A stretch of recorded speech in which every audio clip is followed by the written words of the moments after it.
Commander Alan Wright stood on the bridge of the Earth Navy vessel Voyager and stared at the strange message flashing on the main screen. His eyes widened as he read it again.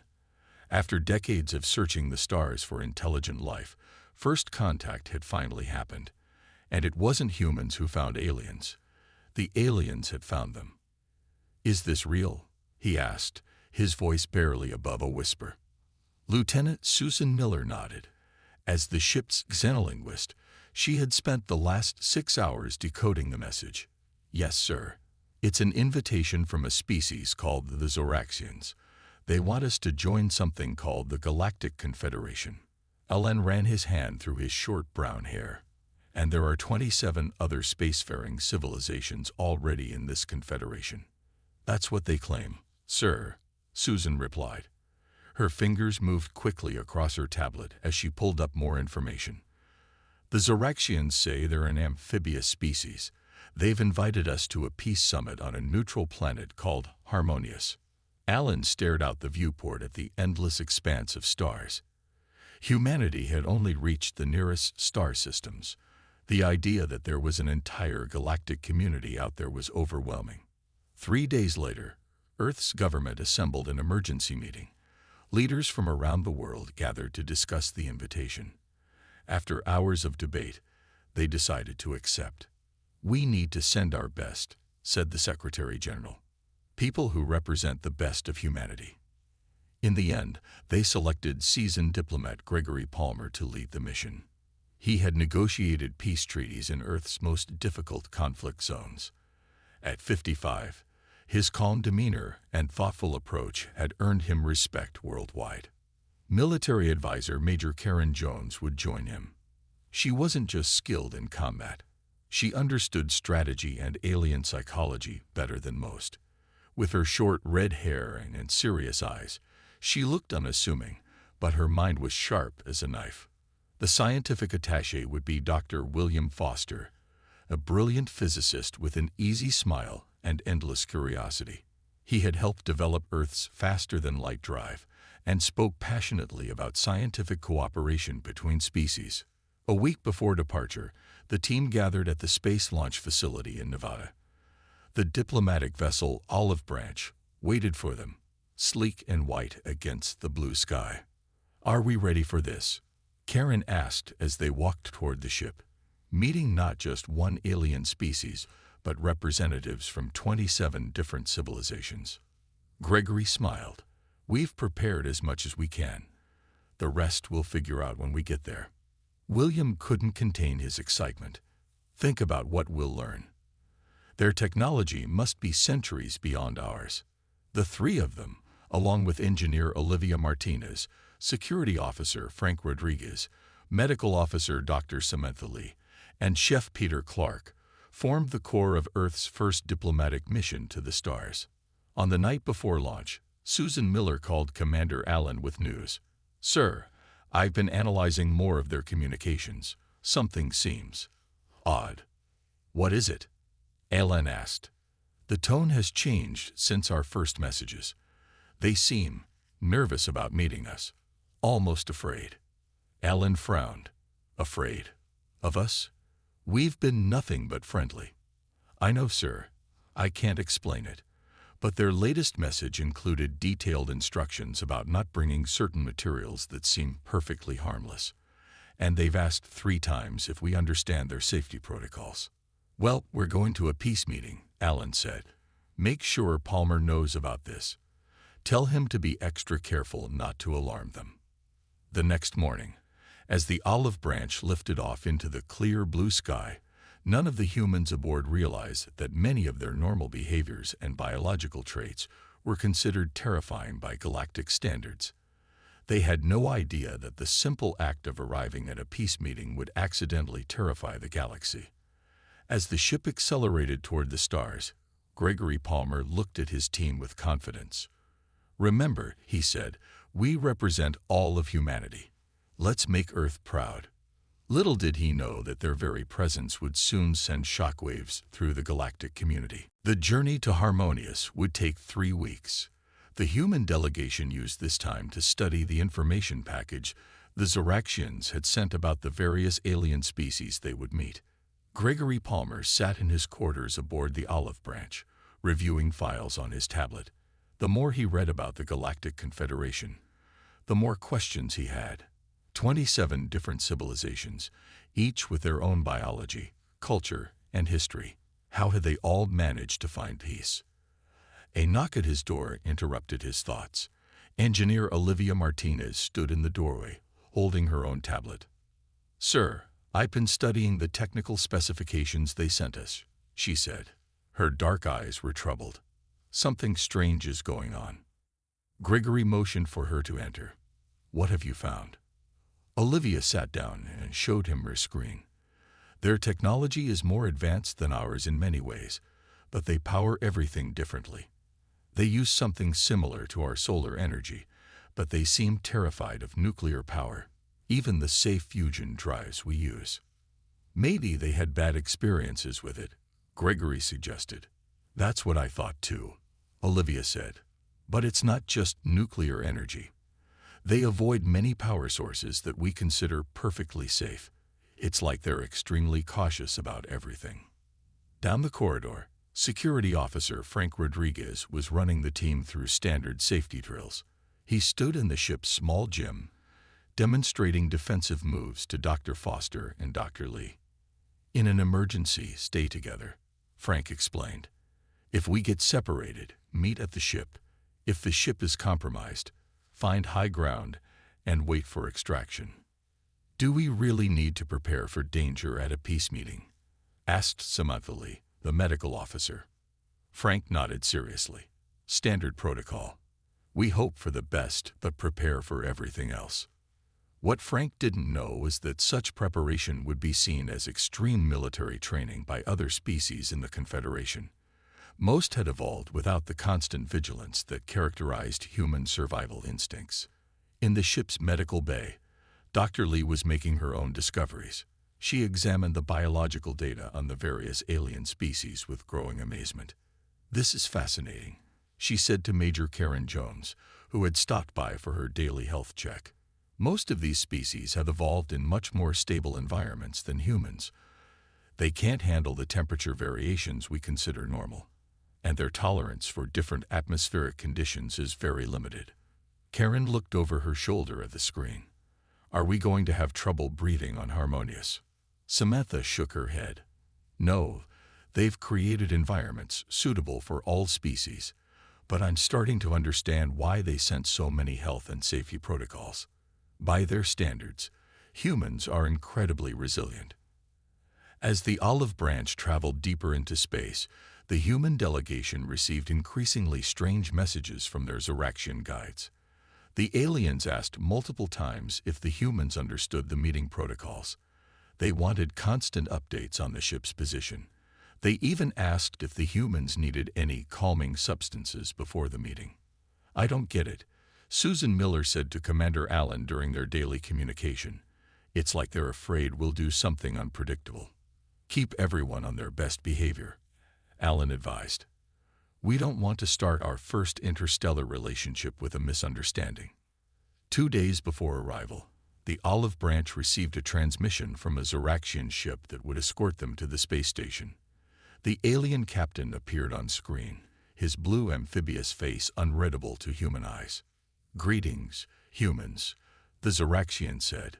"We are pleased you have come. We must ask one final time. Your delegation understands the importance of remaining calm during all proceedings." Gregory exchanged confused glances with his team before responding.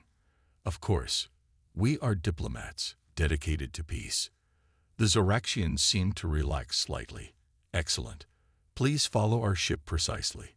Any deviation from the approach path could cause concern among some members of the Confederation." As the communication ended, Frank leaned toward Gregory. "Why do they keep talking to us like we're unexploded bombs?" Gregory shook his head. "I don't know, but we're about to find out." The space station orbiting Harmonious was an impressive sight. It looked like a giant silver wheel spinning slowly against the backdrop of a blue-green planet. Hundreds of ships of various shapes and sizes docked at its outer ring. As the olive branch approached, Gregory Palmer and his team gathered at the viewing window. None of them had ever seen anything like it. "It's beautiful," whispered William Foster, his eyes wide with wonder. The Zoraxian escort ship guided them to a docking port. Once they were safely attached to the station, Major Karen Jones checked everyone's appearance one last time. "Remember, we represent all of Earth," she said. "Best behavior, everyone." The airlock doors slid open. A Zoraxian diplomat stood waiting for them. He was about 5 feet tall with blue-green skin that glistened slightly. His large eyes blinked sideways, and gill-like structures fluttered on his neck. "Welcome to Harmonious," the Zoraxian said in perfect English. "I am Diplomatic Liaison Vex. It is an honor to meet the first human delegation." Gregory stepped forward with a smile and extended his hand. "Ambassador Gregory Palmer of Earth, the honor is ours." The Zoraxian stared at Gregory's outstretched hand. After a moment of hesitation, he slowly reached out his own webbed hand. When they touched, Vex's eyes widened, and he quickly pulled back. "Is something wrong?" Gregory asked. Your hand has hard parts inside it," Vex said, his voice shaking slightly. "Oh, you mean my bones?" Gregory said, confused. "Yes, humans have an internal skeleton." Vex made a strange gurgling sound that the translation device interpreted as nervous laughter. "Of course, we were informed. It's just different to actually feel it." Susan Miller, standing behind Gregory, made a mental note. Did some species not have internal skeletons? Vex led them through a wide corridor where various aliens moved about their business. The humans tried not to stare, but it was difficult. They saw beings with tentacles, others with multiple limbs, some floating in personal bubbles, and others moving on what looked like treads. Even more notable was how the aliens reacted to the humans. Many stopped to stare. Some moved quickly away. Others huddled together and whispered as the humans passed. "Why are they looking at us like that?" Frank Rodriguez whispered. "We're probably the first humans they've ever seen," Karen replied quietly. Vex showed them to a large meeting room with a circular table. "You may rest here while the welcoming ceremony is prepared. Can I offer refreshments?" Dr. William Foster stepped forward eagerly. "We'd love to learn about your scientific achievements. Has the Confederation developed quantum computing? What about your approach to sustainable energy?" Vex's gill structures fluttered rapidly. "You wish to discuss technology now, without preparation." "Just curious," William said with a friendly smile. "Dr. Foster is our scientific attaché," Gregory explained. "He's very enthusiastic about knowledge exchange." "I see," Vex said, his voice strained. "And you regularly discuss such dangerous matters casually." William looked confused. "Dangerous? How is science dangerous?" "Perhaps we should focus on the refreshments," Samantha Lee suggested, sensing tension. Vex seemed relieved. "Yes, we have prepared special food and drink for humans based on your biological data. Our analysis suggests you can consume substances that would be deadly to many Confederation species." "Like what?" Chef Peter Clark asked with interest. "You consume a stimulant called caffeine, correct? And alcohol. Both are highly toxic to most species." Peter nodded. "I've actually brought some Earth delicacies to share." Vex's eyes widened. "You brought potentially toxic substances to a peace meeting?" "Just some chocolate and coffee," Peter said, "and a few bottles of wine for celebrations." The Zoraxian pressed a button on his wrist device. 2 security guards appeared almost instantly. "Is everything okay?" Gregory asked, concerned. "Yes," Vex said unconvincingly. "Standard procedure.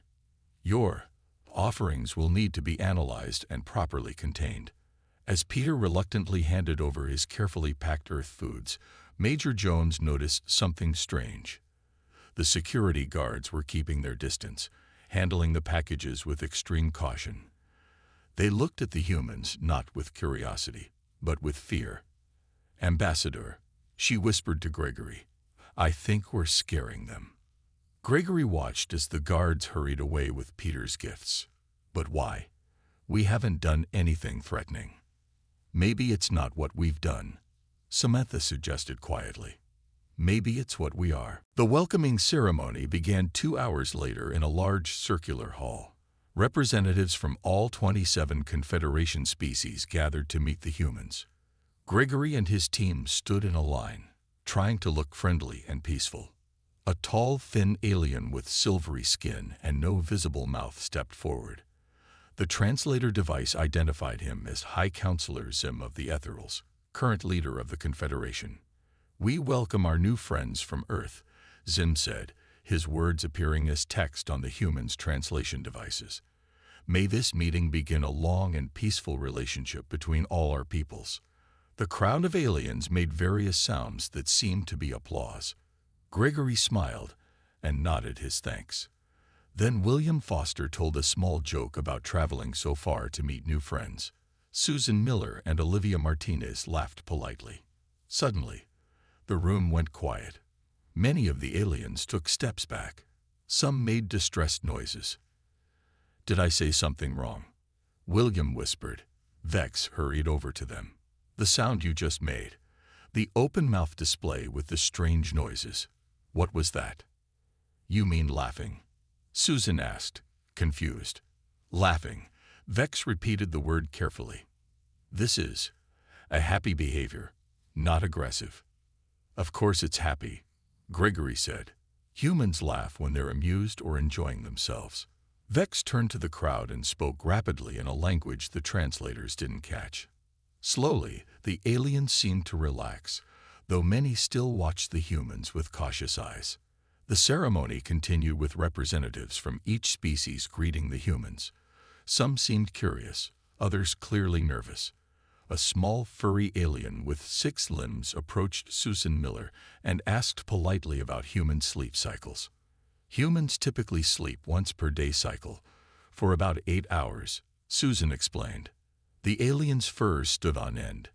8 continuous hours. In an unconscious state. "Yes," Susan said. "Is that unusual?" "Most species take brief rest periods while remaining alert," the alien explained. "To become unconscious for hours while appearing dead would be." The alien didn't finish the sentence, but backed away slowly. Across the room, Frank Rodriguez was speaking with a group of security officers from various species. They asked about his training. "Standard Earth security protocols," Frank explained. "Combat training, survival skills, emergency response." "You train for combat?" one of the officers asked. "Even as diplomats?" "Just basic training," Frank said. "Everyone in our military learns these skills." The alien security officers exchanged looks. One of them whispered something that sounded like predator behaviors. Meanwhile, Gregory Palmer was speaking with several high-ranking diplomats. The conversation turned to Earth's history. "Our world has had many conflicts," Gregory admitted, "but we've learned from them. We've built peaceful societies, and now we're reaching to the stars with hopes of friendship." "And how quickly did your species develop space travel?" a plant-like diplomat asked. "From our first powered flight to reaching our moon took about 66 years, Gregory said proudly. "And we developed faster than light travel just 30 years after that." The diplomats fell silent. One of them, a crystalline being, made a sound like chimes in the wind. "That rate of technological advancement is unprecedented," the crystalline being said. "Most species take centuries to progress through each stage." Gregory didn't understand why this information seemed to disturb them.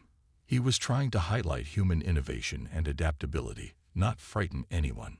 Across the hall, Dr. Samantha Lee was having a similar experience. She was explaining to a medical officer that humans could survive in temperature ranges from well below freezing to well above body temperature. "And your species can regrow some damaged tissues?" the alien doctor asked.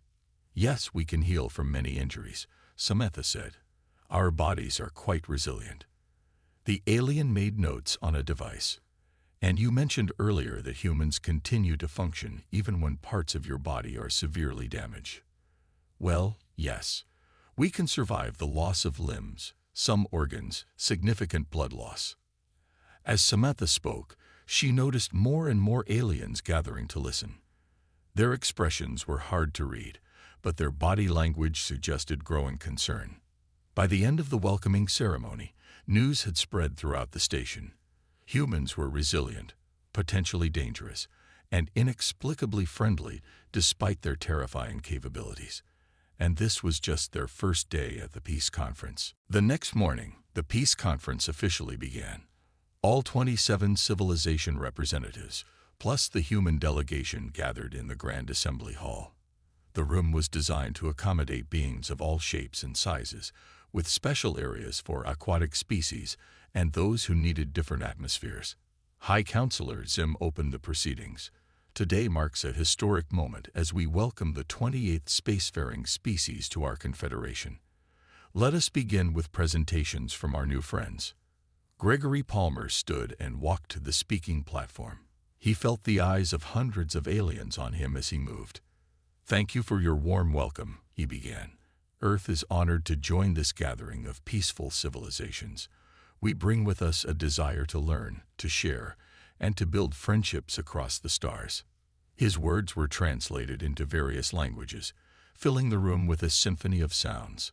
Some species received the translations through devices, while others seemed to understand directly.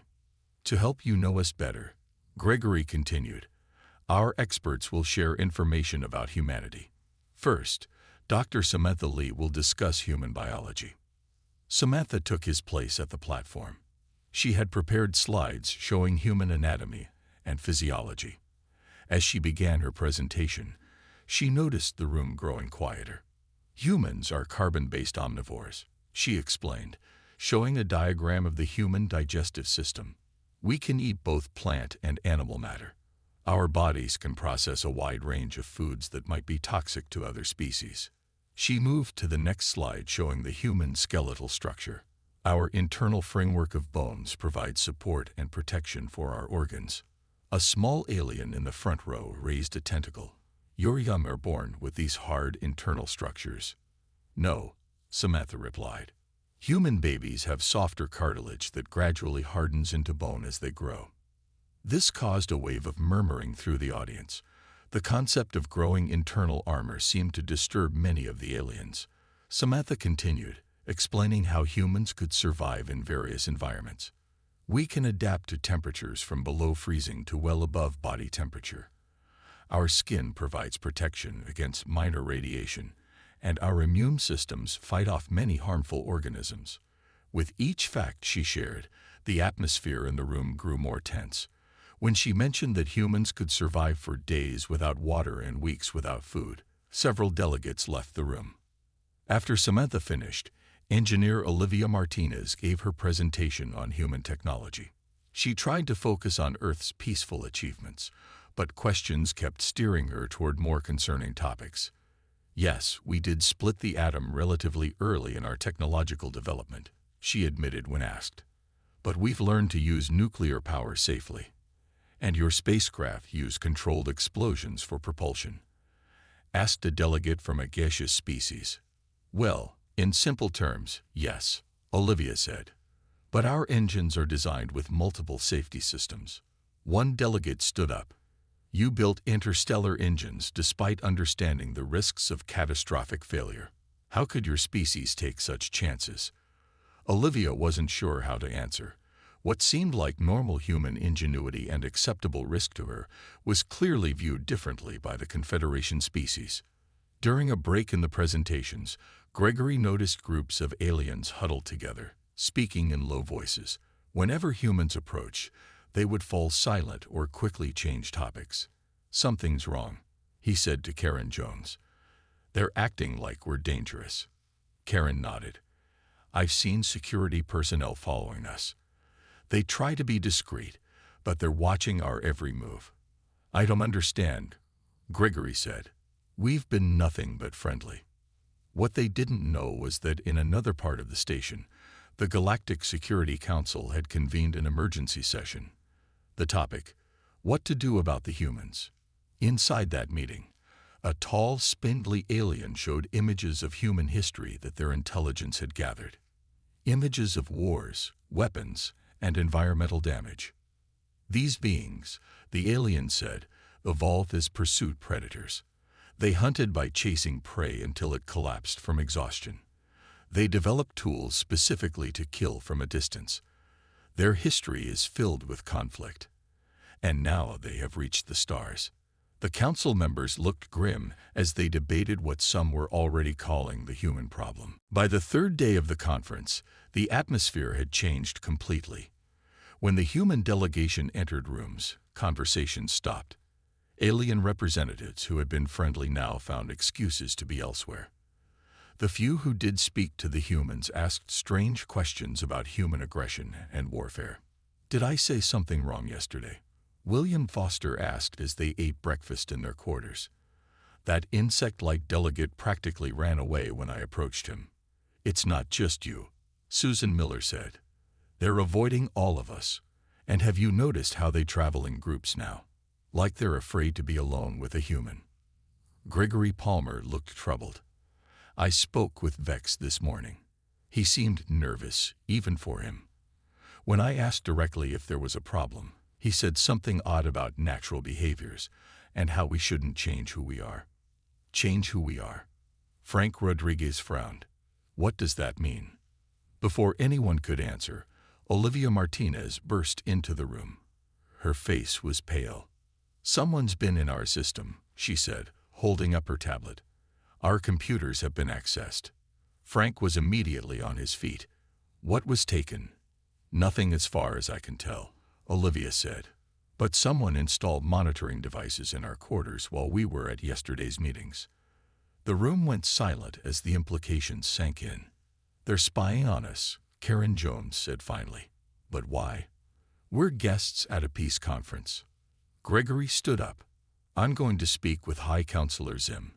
This has gone far enough." As Gregory and Karen headed to request a meeting with the Confederation leadership, Dr. Foster decided to visit the station's library. He hoped to find some answers in the historical archives. The library was a massive room with information terminals designed for various species. William found one he could use and began searching for information about the Confederation's history. He was so absorbed in his research that he didn't notice when he accidentally accessed a restricted section. Suddenly, classified files appeared on his screen. Current debates among Confederation leaders about humanity. William's eyes widened as he read. One faction argued that humans were too dangerous to include in galactic society. Another suggested that Earth should be isolated behind a quarantine boundary. There were even proposals to restrict human technological development to safe levels. "This can't be right," William whispered to himself. He quickly downloaded the files to his device before anyone noticed his access. Meanwhile, Gregory's request for a meeting was denied. The official reason was scheduling conflicts, but he knew that was a lie. As he and Karen walked back to their quarters, they noticed increased security in the corridors. Guards from various species watched them pass, hands hovering near weapons. "They're afraid of us," Karen said quietly. "Actually afraid of us." In their quarters, they found the rest of the team gathered around William's screen. "You need to see this," he said, showing them the files he'd found. "They've been debating whether we're too dangerous from the beginning." Susan read through the documents with growing alarm. According to this, most Confederation species evolved as prey animals. They developed intelligence to avoid predators, not to become better hunters. "That's why they're scared of us," Samantha realized. "From their perspective, we're apex predators who develop technology. That's never happened before in their history." Frank looked grim. "And predators with spaceships are their worst nightmare." Gregory studied a document showing a proposal to contain Earth. "They're considering quarantining our entire solar system." "Can they do that?" Peter asked. "Their technology is more advanced than ours," Olivia said. "If enough species agree, yes, they probably could." That evening, as the humans tried to come up with a plan, they received an unexpected message. It was from a small faction of Confederation scientists who had been studying human culture with fascination rather than fear. Not everyone sees you as a threat. The message read, "Some of us recognize the unique path your species has taken.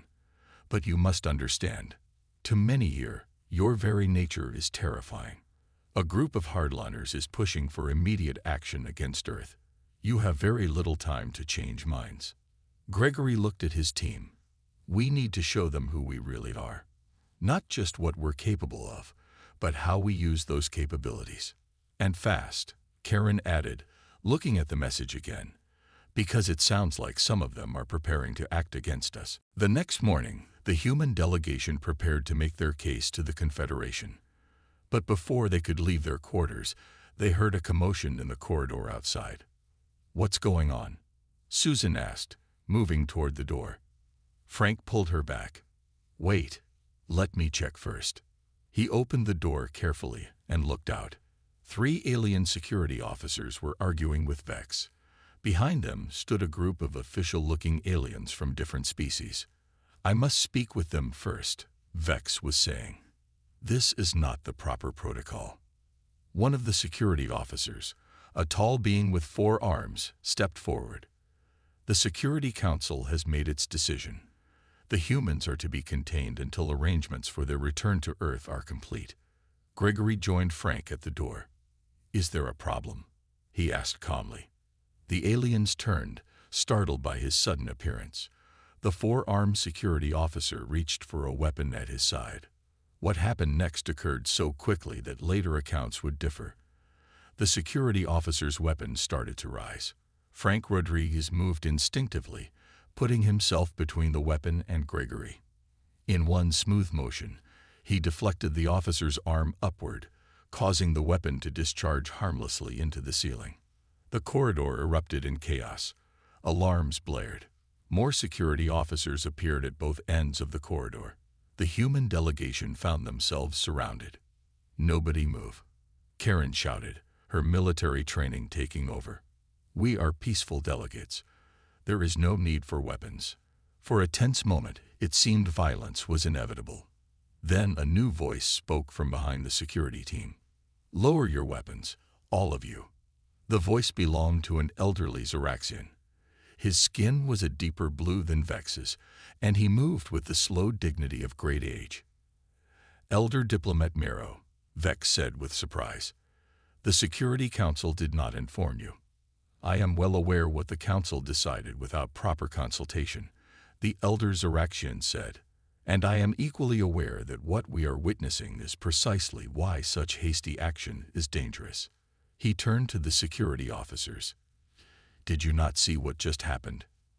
The human could have harmed Officer Dax, but he did not. He merely prevented harm." The elderly Zoraxian approached Frank and Gregory without fear. "You showed restraint when threatened. That is not the action of a mindless predator." "We never claimed to be predators," Gregory said. "We came in peace." "Yes," Elder Mero said. "That is the great puzzle you present to us. Please, will you and your team join me in my private chamber? I believe it is time for honest conversation."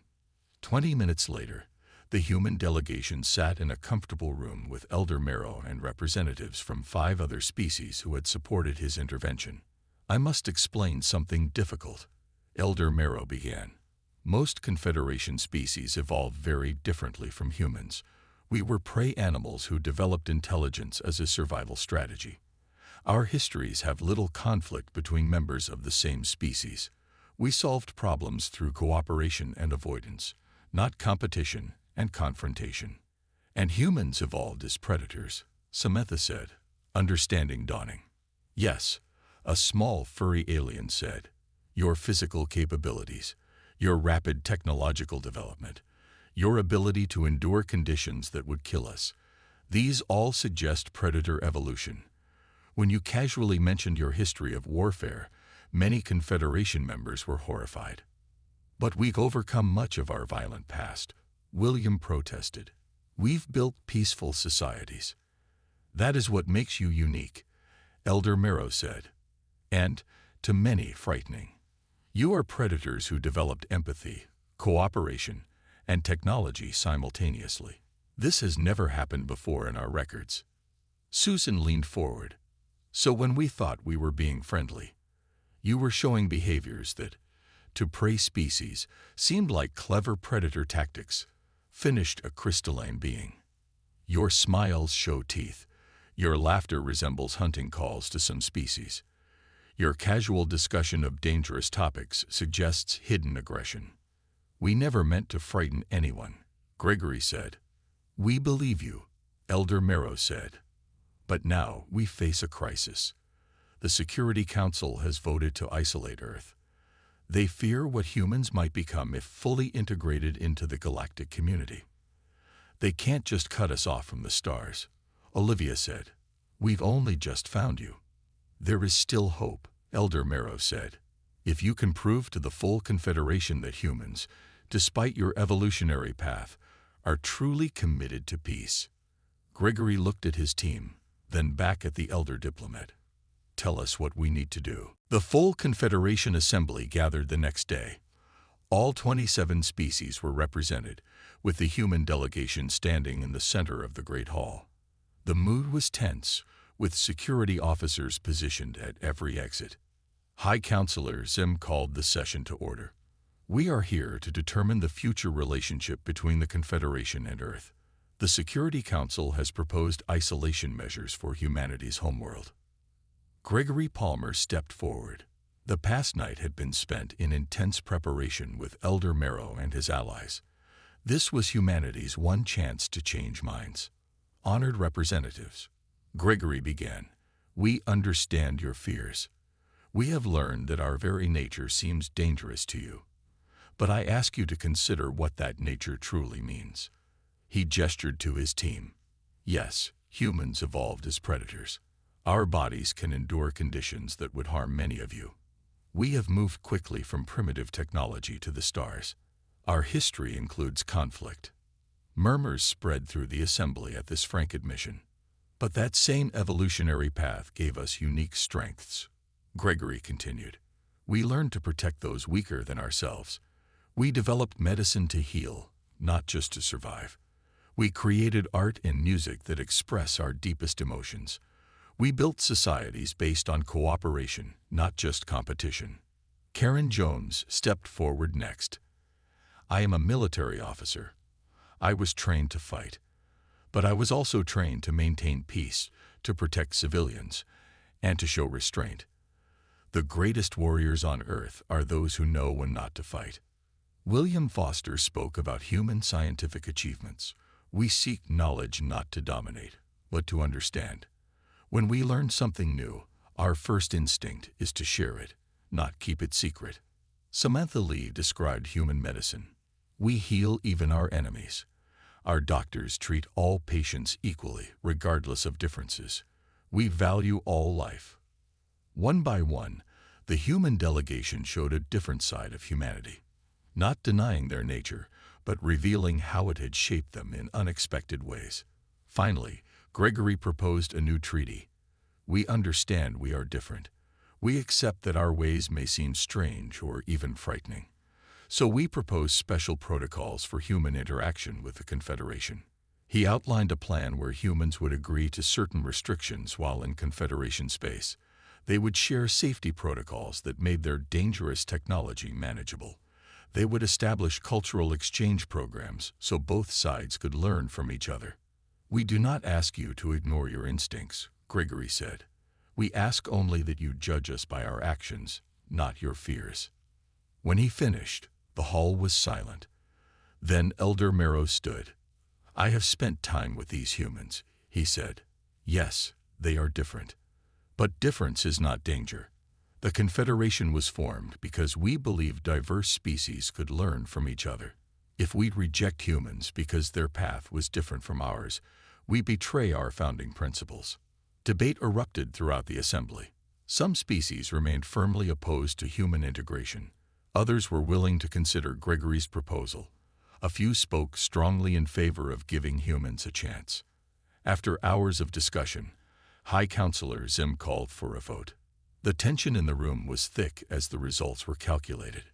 By a margin of 16-11, Zim announced. With the human proposal accepted with modifications, Earth will be welcomed as a probationary member of the Galactic Confederation. Relief washed over the human delegation.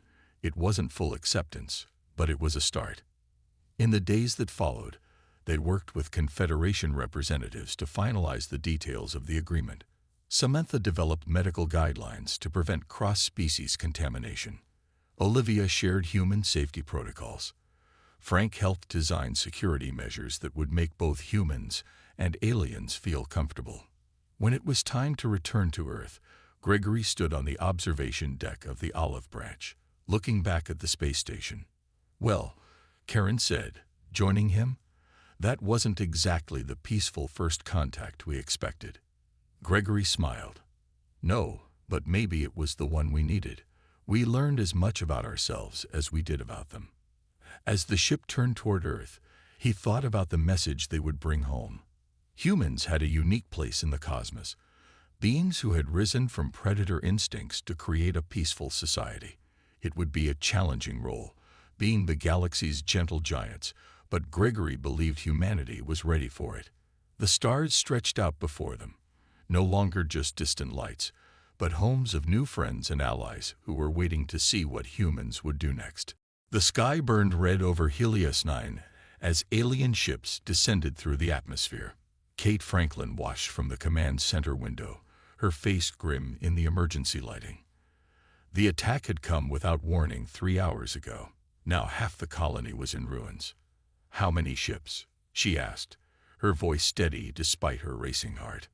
Eric Barnes looked up from his console. 19 confirmed, ma'am. They're deploying ground forces around the eastern perimeter." Kate nodded and turned to the room full of scared faces. These people, engineers, farmers, teachers, and scientists, had come to Helios 9, seeking a peaceful life on a new world. None of them had expected war. "We need to send the distress signal now," she said, "while we still can." Paul Martinez, the colony's chief engineer, shook his head. "The main communication array was hit in the first wave.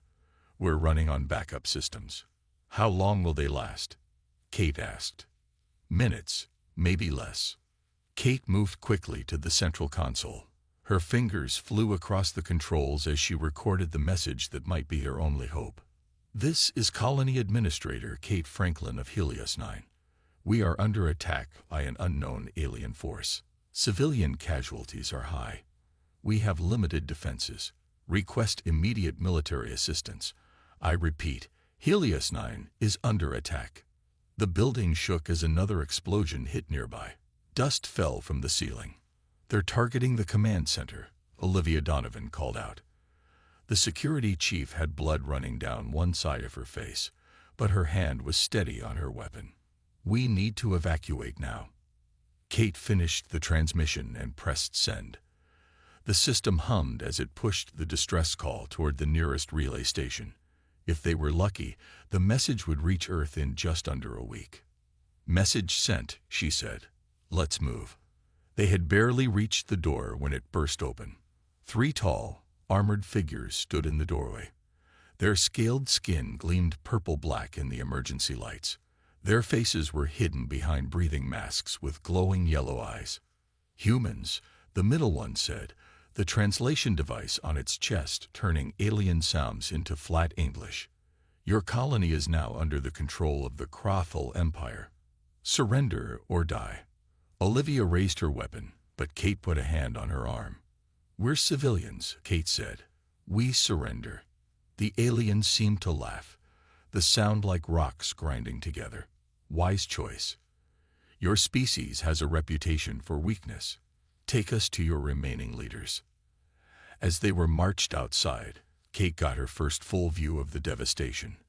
Fires burned throughout the colony. Ships larger than anything built by humans hovered overhead. Alien soldiers rounded up frightened colonists into groups. The largest ship descended slowly, landing in what had been the colony's central plaza.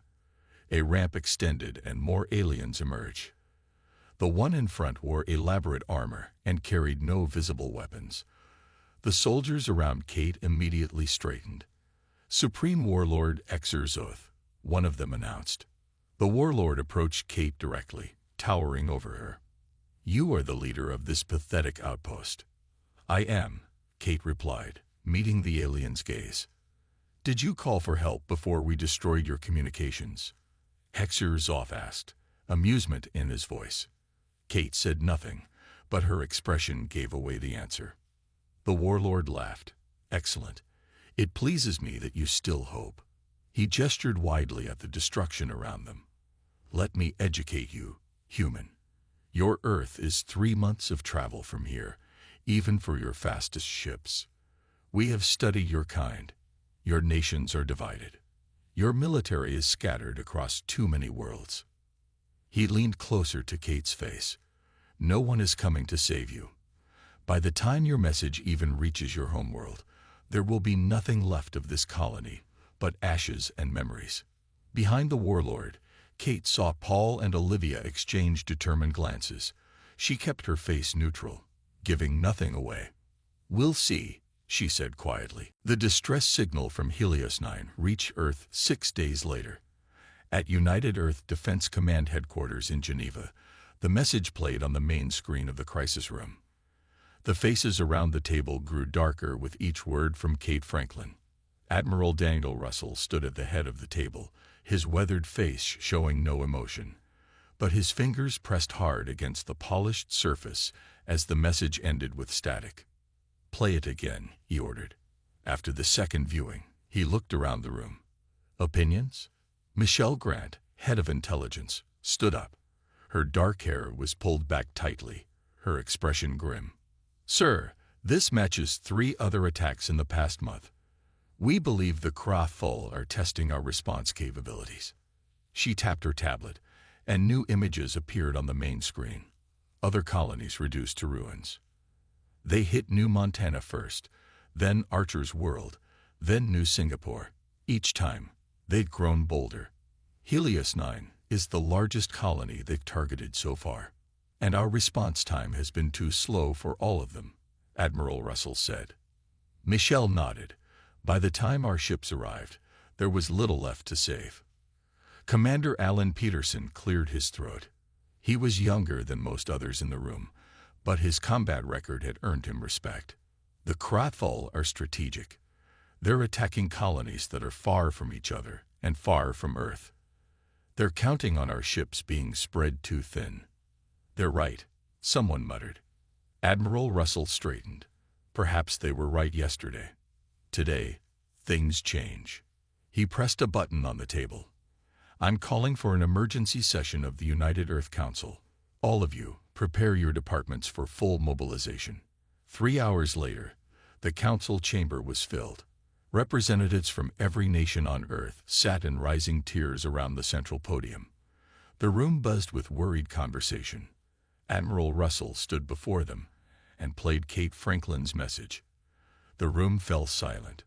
The Krathul believe we won't respond in time, he said, his voice filling the chamber. They believe we are divided and weak. They believe we will abandon our people. He looked around the room, meeting the eyes of key representatives. I am proposing we activate the Emergency Defense Protocol. For the first time in our history. Murmurs spread through the chamber. The protocol had been created after the Mars colony crisis, but had never been used. It would put all Earth's military forces under unified command and authorize the use of weapons systems that had been kept secret even from most of Earth's allies. Admiral, the representative from Brazil stood. What you're suggesting would leave Earth itself vulnerable.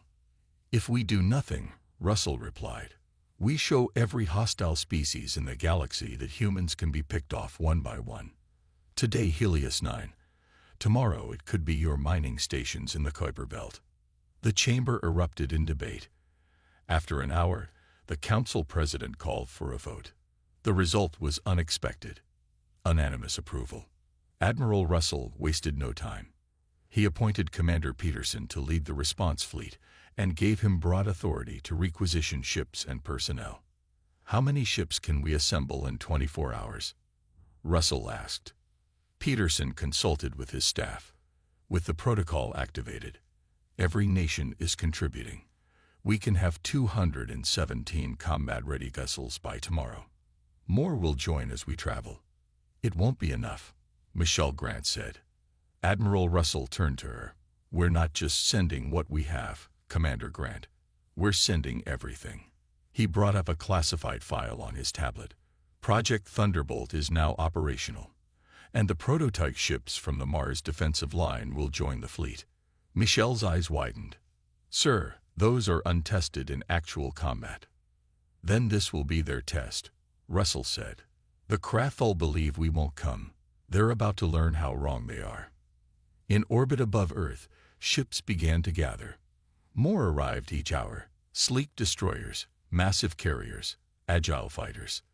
The greatest armada humanity had ever assembled was taking shape among the stars. 3 months passed on Helios 9 under Krathul rule.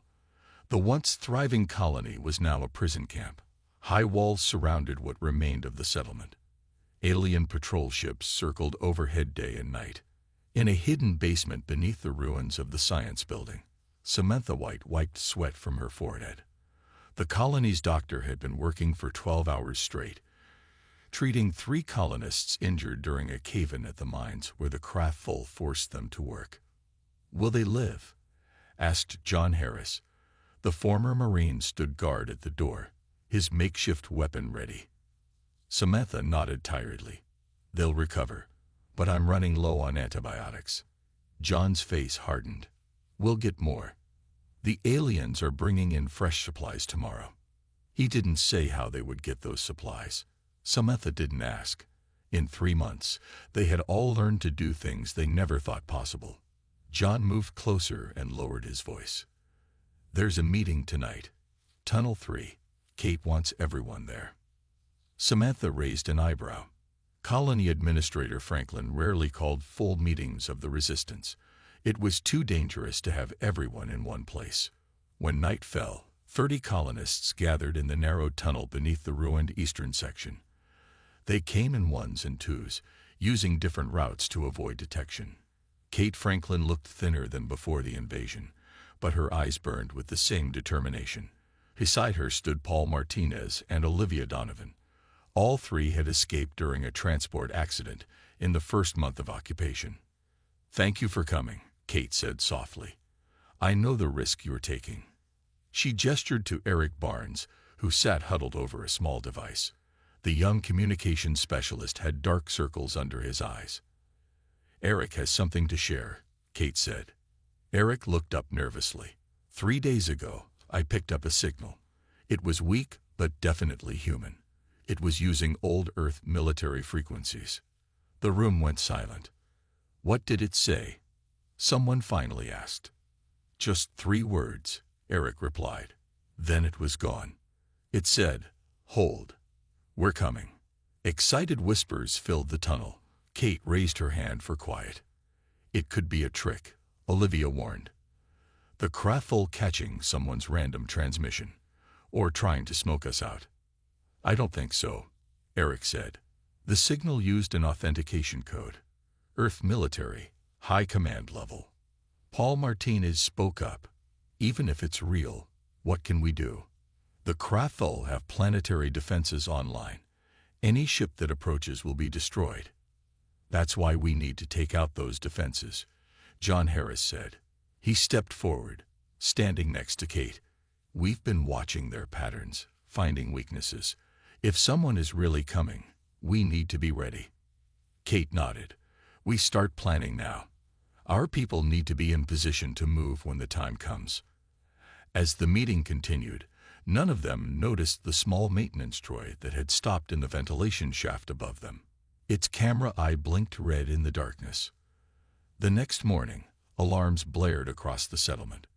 Krathul soldiers marched through the streets, dragging colonists from their quarters.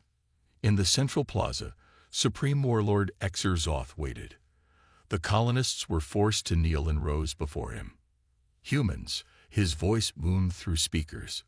You disappoint me. I offered you life in exchange for obedience. Yet you plot rebellion. He paced slowly in front of them. Some of you believe rescue is coming. He laughed. the sound making several colonists flinch. "Let me show you the truth." A large screen lowered behind him. It showed images of Earth, peaceful and unchanged. "Your homeworld continues its normal activities. No great fleet has launched. No rescue mission has been mounted."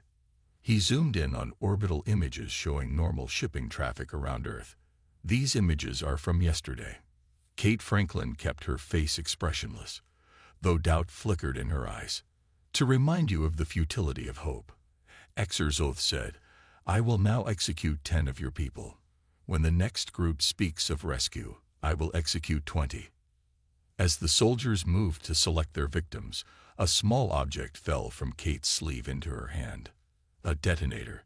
Under the plaza, explosives waited. Deep in space, far from the familiar light of Earth's sun, the human armada pushed through the darkness. The fleet now numbered over 500 ships, the largest gathering of human military power in history. At the center of the formation, the massive flagship Defiance led the way. On its bridge, Captain Lisa Morgan studied the navigational display showing their progress toward Helios 9. "Status report," she said. Her first officer looked up from his station. "All ships maintaining formation, Captain. Engine stress is within acceptable limits." Lisa nodded. The entire fleet was pushing its engines beyond normal safety margins. What should have been a 3-month journey needed to be completed in less time. "And the new drive systems?" she asked. "Holding stable. The engineering team says we're cutting our travel time by 28%. It still wasn't fast enough. Every day they traveled, more colonists could be dying." In the tactical center 2 decks below, Ryan Cooper pored over holographic displays of Krat-Hull ship designs and weapon systems. The military strategist had been collecting information on the alien empire for years, but much remained unknown. "Their shield configuration has a weakness here," he told his team, pointing to a section near the engine outputs. "If we can concentrate fire on this area, we may be able to disable rather than destroy their ships." A young officer raised her hand. "Sir, why are we trying to avoid destroying them? They attacked our colony." Ryan's face was grim. "Because we don't know how many of our people are being held on those ships, and because Commander Peterson wants prisoners for intelligence." He turned back to the display. "We'll have one chance to get this right. The element of surprise won't last long." 6 decks below, Weapons Systems Officer William Young calibrated the newly installed Thunderbolt system. The weapon had never been used in actual combat, and the engineers who designed it had never intended it to be deployed so soon. "Power flow is unstable," William muttered as he adjusted settings. "We need to shunt more coolant to the forward emitters." A technician working nearby looked concerned. "If we do that, we risk overloading the secondary systems." "Better than having the primary weapon fail when we need it most," William replied. He made the adjustment and watched as the diagnostic readings slowly shifted from red to yellow. "It'll hold." "It has to." Throughout the ship, similar scenes played out as the crew prepared for battle. In the medical bay, doctors stockpiled supplies for expected casualties. In the hangar deck, fighter pilots ran combat drills. In engineering, teams worked around the clock to keep the massive engines functioning beyond their design limits. In her private quarters, Lisa Morgan recorded a message to her family back on Earth. Many officers were doing the same. They all knew the risk they were taking. "We're making good time," she said to the camera. "The fleet is holding together well. Better than expected, really." She paused, choosing her next words carefully. "I don't know what we'll find when we reach Helios 9. The Krat-Hull aren't known for their mercy. But I promise you this, we won't let them think they can attack humans without consequences." She ended the recording and sat quietly for a moment. Then her comm unit beeped. "Captain to the bridge. We have a situation." Lisa hurried through the corridors. On the bridge, her officers stood around the main display. "What is it?" she asked. "We've detected a ship ahead of us," her first officer said. "Krat-Hull design. Scout class." Lisa's heart sank. "They've seen us." "We don't think so. They're not on an intercept course, but if they change direction even slightly, they'll detect our energy signatures. Lisa studied the tactical display. If they report back to their fleet, we lose the element of surprise. Your orders, Captain. She didn't hesitate. Deploy the Peregrine. Stealth approach. I want that scout disabled before it can transmit any warning. Throughout the fleet, the order went out. On the small stealth ship Peregrine, pilot Nancy Clark received her mission brief. Ready to launch, she reported. Target acquired. The clock was ticking. The journey continued. The Peregrine moved silently through space, its stealth systems making it nearly invisible against the darkness.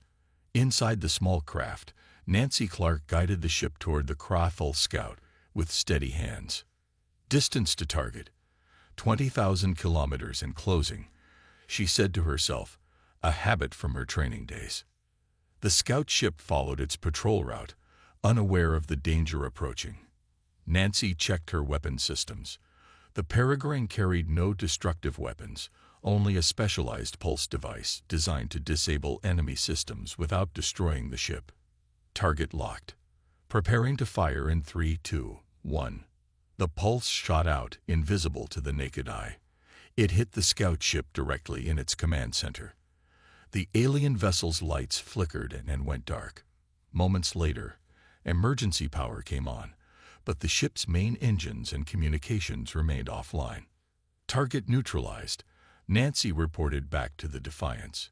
Moving to Phase 2.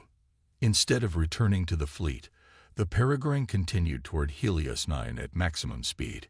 Captain Morgan had given Nancy a second, more crucial mission: make first contact with any surviving colonists.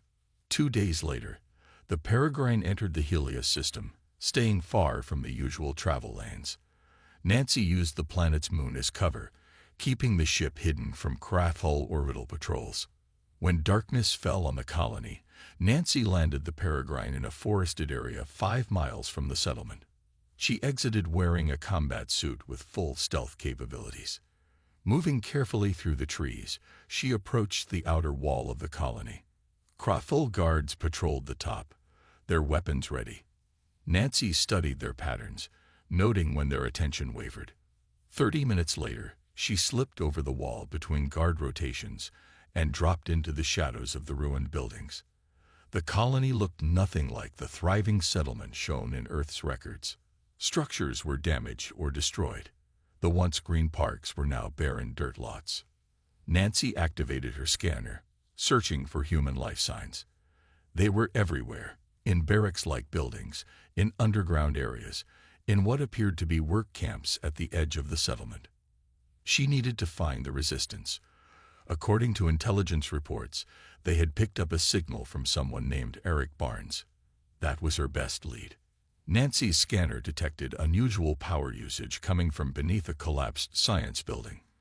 Too small for Krathul equipment, but consistent with human technology. She moved toward it, avoiding guard patrols. Inside the ruins, she found a hidden entrance to a tunnel system. A makeshift tripwire was connected to an alarm. Nancy carefully stepped over it and proceeded into the darkness. She heard voices ahead, human voices. Nancy switched off her stealth system's visual camouflage, but kept the sound dampening active. She didn't want to be mistaken for a threat. Rounding a corner, she came face to face with a man pointing a crude weapon at her chest. His eyes widened at the sight of her Earth military uniform. "Who are you?" he demanded, not lowering his weapon.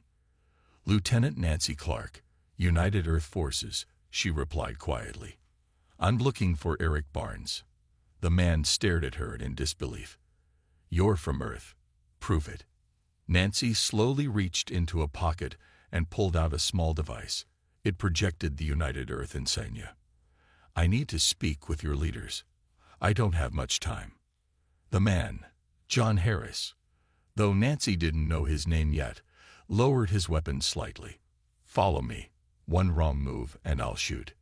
He led her deeper into the tunnel system.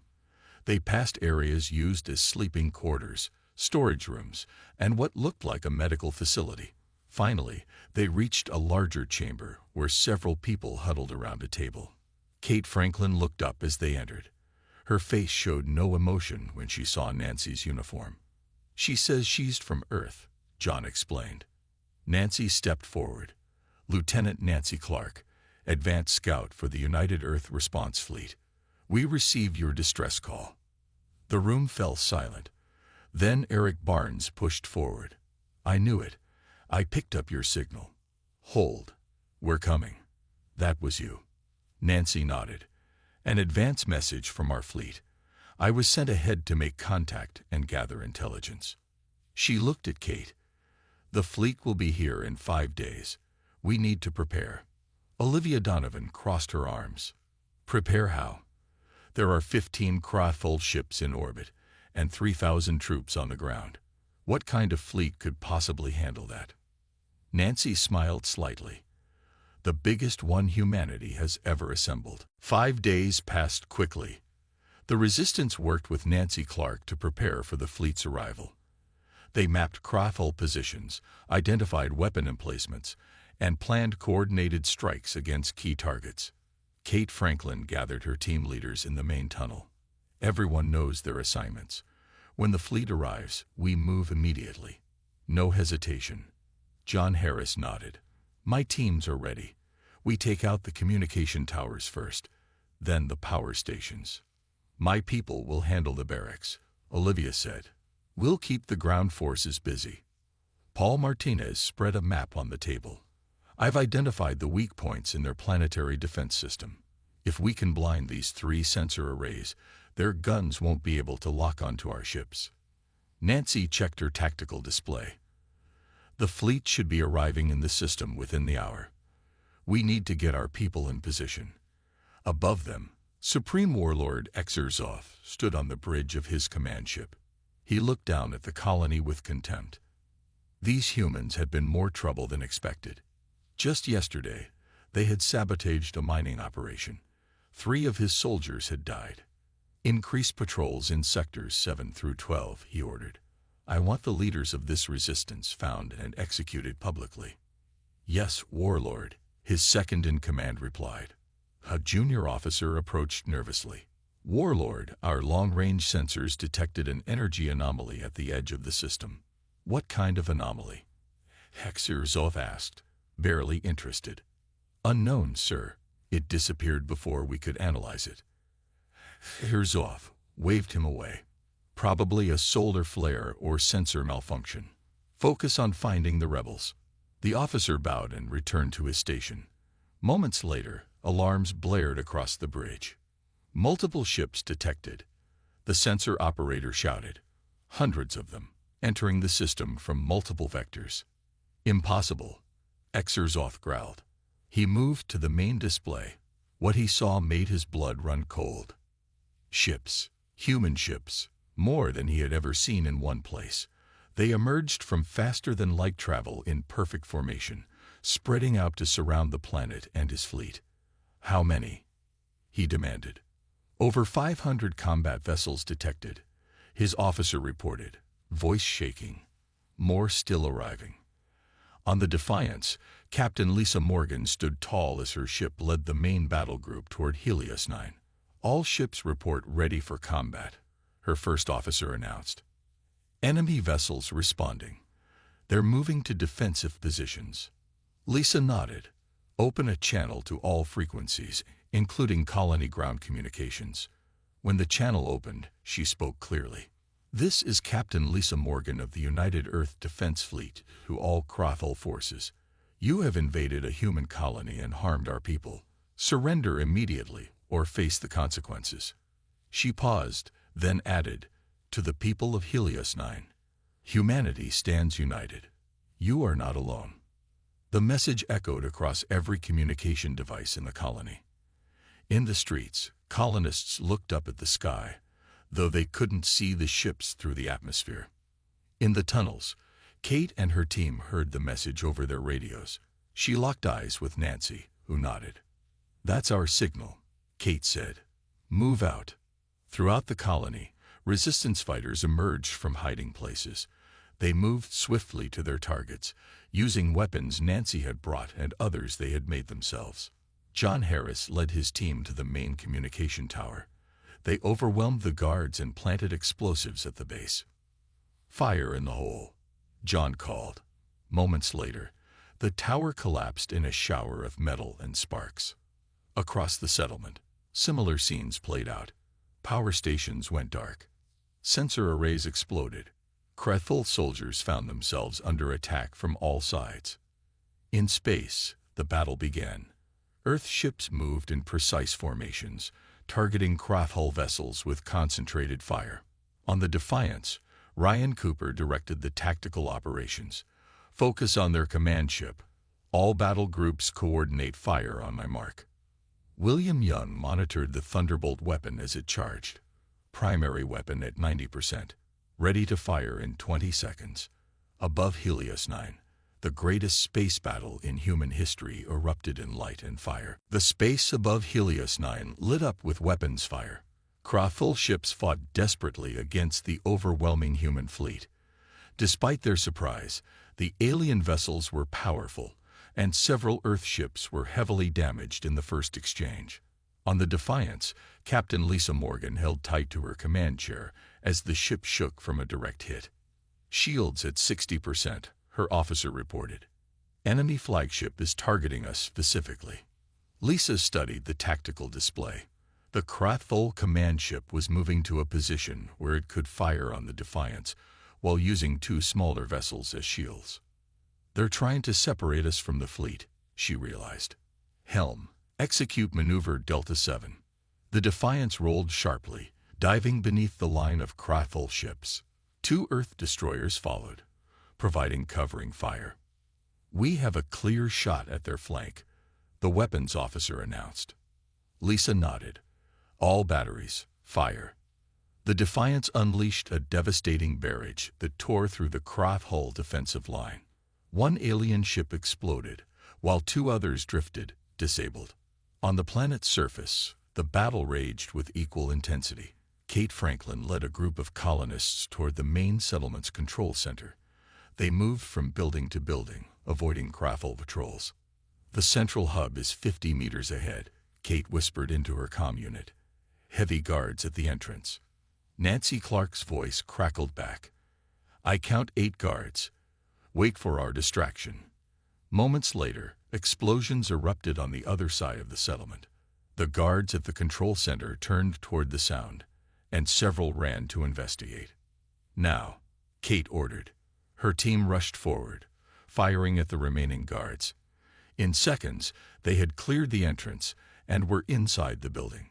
"Paul, you know what to do," Kate said. Paul Martinez nodded grimly and moved to a control panel. He began working to override the colony's defense systems. "This would be easier if Olivia was here," he muttered as he worked. "She's busy," Kate replied, thinking of Olivia leading the assault on the Krathul barracks. Outside, John Harris and his fighters provided cover, keeping Krathul reinforcements from reaching the control center. The former Marine directed his people with calm efficiency despite the chaos around them. "Hold this position," he ordered. "No one gets through to Kate and Paul." In orbit, the battle reached a critical point. The Krathul fleet was surrounded but fighting fiercely. Their weapons were designed to cause maximum destruction, and several Earth ships had been lost. On the Defiance, William Young reported, "Thunderbolt at full charge, Captain. Ready to fire." Lisa Morgan took a deep breath. The weapon had never been tested in actual combat. "Target their command ship. Fire when ready." A blue-white beam shot from the Defiance, hitting the Krathul flagship directly. Instead of exploding, the alien vessel seemed to freeze in space. Its weapons went silent. Its engines stopped. Even its lights flickered and died. "Direct hit," William shouted. "Their systems are completely shut down." Throughout the Krathul fleet, confusion spread. Without commands from their flagship, their formation began to break down. "All ships," Lisa ordered, "target remaining vessels with conventional weapons. Disable, don't destroy if possible." The tide of battle turned decisively. Earth ships moved in, firing precisely at engine sections and weapon emplacements. In the control center, Paul finally broke through the Krathul security systems. "I've got it," he exclaimed. Accessing planetary defense grid now. His fingers flew over the controls. One by one, the Krathul defense installations powered down.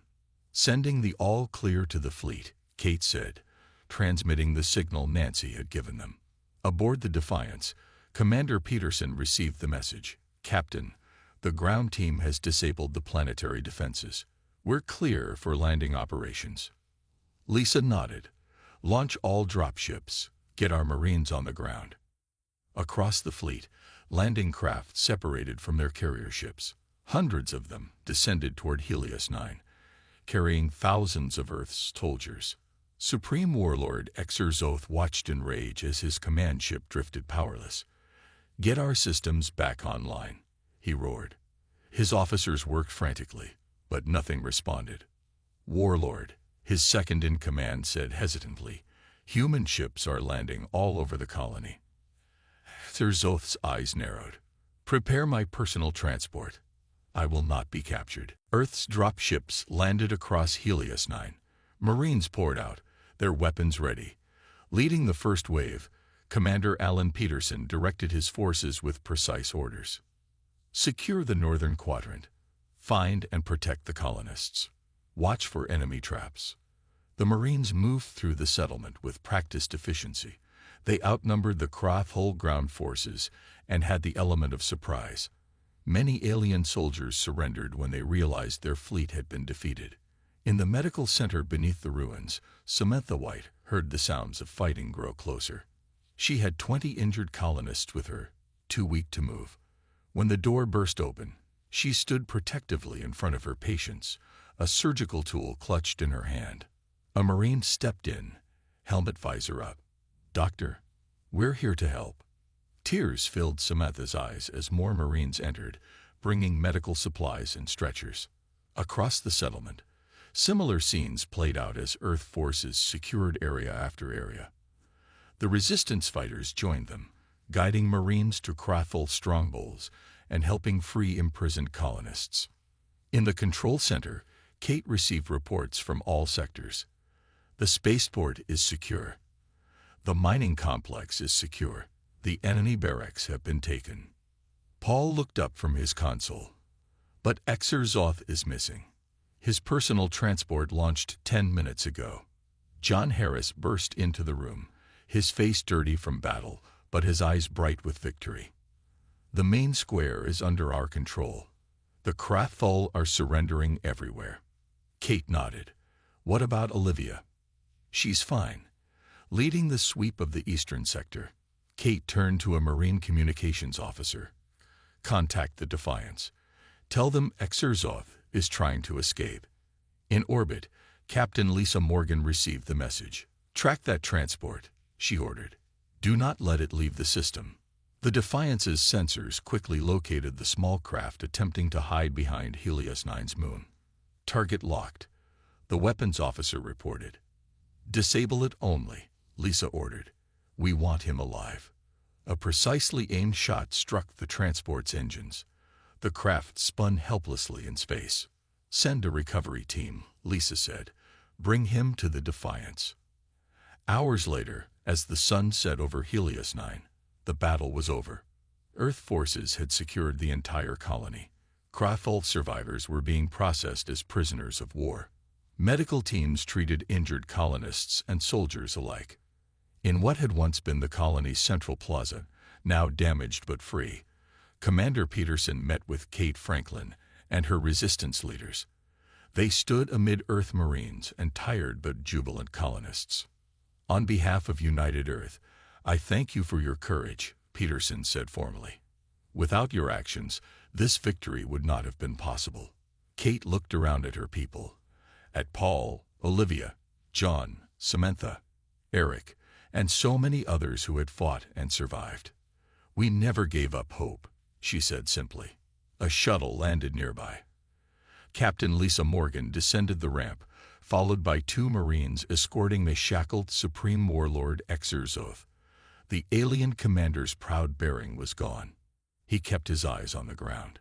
Lisa approached Kate and saluted. "Administrator Franklin, your colony is secure." Kate returned the salute, then turned to face Xer's oath. "You said no one would come for us. You were wrong." The warlord finally looked up. "How? Your worlds are distant. Your people divided. How did you assemble such a force?" It was Commander Peterson who answered. "Because we are human. When one of us is threatened, all of us respond." In the days that followed, recovery began. Earth ships remained in orbit, a permanent defense fleet established to protect Helios 9. Engineers arrived to rebuild the colony. The damaged buildings would be replaced with stronger ones. Word of the battle spread throughout the galaxy. Other alien empires took note. Humans would cross vast distances and unite their forces to protect their own. The Krathul Empire, facing the prospect of further conflict with Earth, withdrew from other human territories they had been planning to attack. 1 month after the battle, Kate Franklin stood on a hill overlooking the colony. The Earth fleet was still visible in the evening sky, lights twinkling like new stars. Admiral Russell, who had arrived to oversee the establishment of the permanent defense station, stood beside her. "Will you rebuild here?" he asked. Kate nodded. "This is our home. We won't be driven from it." "You won't stand alone again," Russell promised. "Ever."